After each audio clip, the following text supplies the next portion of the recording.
Welcome to Fridays Are Awesome, otherwise known as CNN 10 on a Friday. I'm your host, Carl Azus. It's great to have you with us as we explain world events. The first one takes us to the Black Sea, a body of water surrounded by Bulgaria, Georgia, Romania, Turkey, and also Ukraine and Russia. Those last two countries have been involved in a conflict in eastern Ukraine since 2014, and tensions between them rose even more after a confrontation between Russian and Ukrainian ships last month near the Kerch Strait.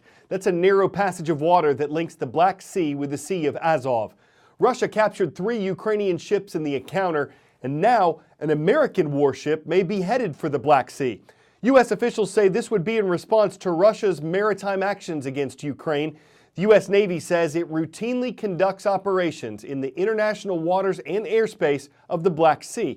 But earlier this year, a U.S. military official said the Navy was increasing its presence in the area to counter the increased presence of Russia.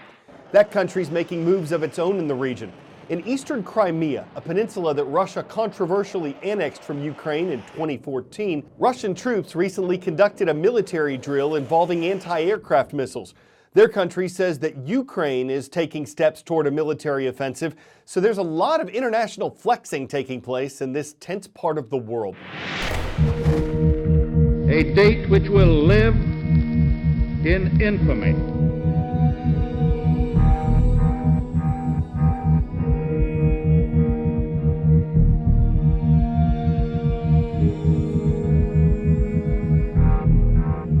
The United States of America was suddenly and deliberately attacked by naval and air forces of the Empire of Japan.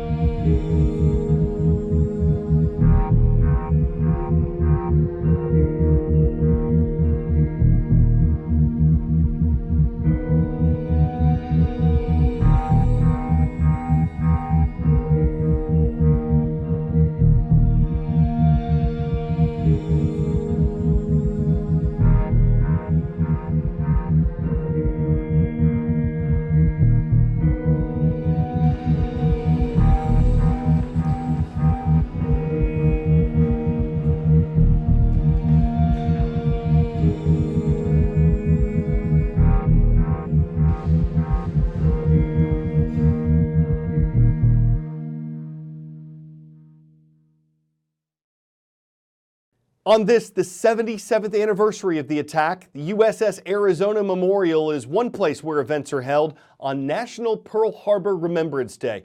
It's an observance that the U.S. Congress established in 1994, and it's when survivors, their families, veterans, and the public gather to honor the victims. The assault on Pearl Harbor was, at the time, the deadliest attack on American soil.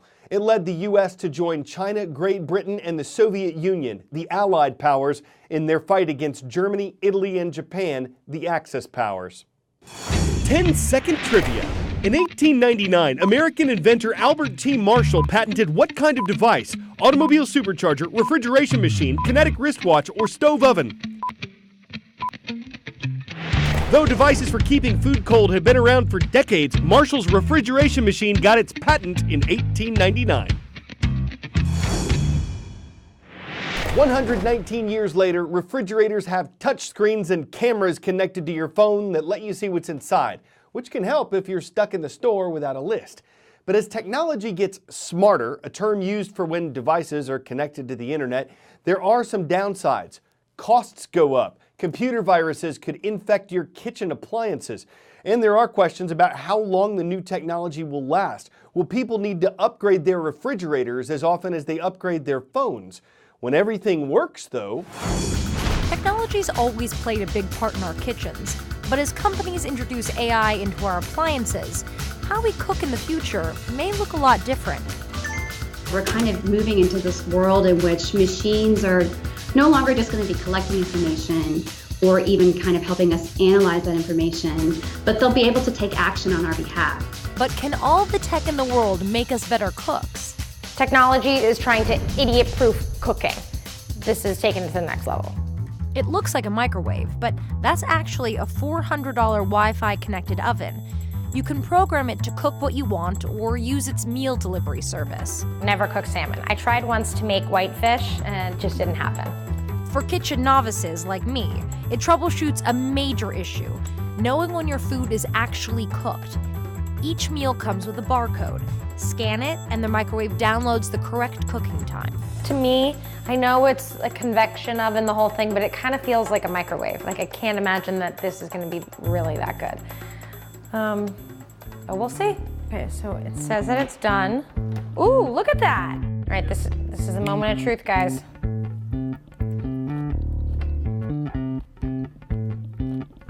This is not bad. It like does not have the consistency of any kind of like TV dinner.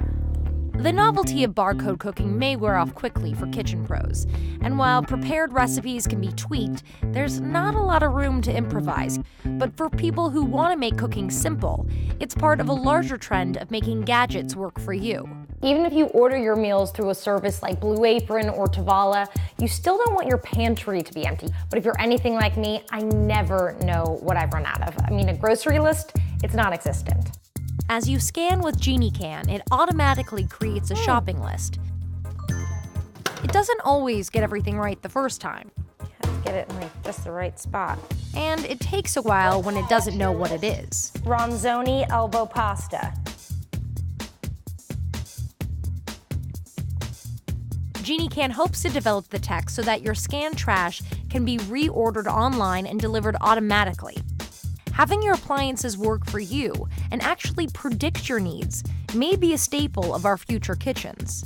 As these things get embedded with more sophisticated intelligence, what will really transform potentially our experience of the kitchen is when these different devices start to become connected to each other. A blender that downloads recipes and then communicates to your fridge what those recipes are, and the fridge can check what kinds of foods are in the fridge and then reorder what's needed so that you can make that smoothie the next morning. Our tools are getting a lot smarter, and soon they'll be designed to act more like assistants than just appliances. Wanna try it? Not bad. Right? Yeah. Like, do you cook better than that? No. Does your mom cook better than that? Don't tell your mom that. She does.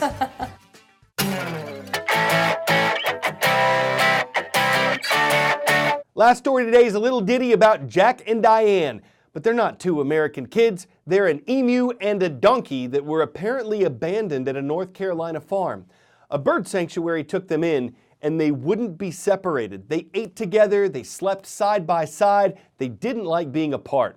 So an actor from The Walking Dead adopted the animals. He moved them to his farm in New York so they could be together, and now, well, life goes on. We're sure they find their new home amusing and doubt they long for the days of Eeyore. Guess the donkey was stubbornly committed, and even if the emu wasn't, it's not like it could fly away. Farm puns. You could say I was born for them. I'm Carl Azus. Hope you have a great weekend ahead.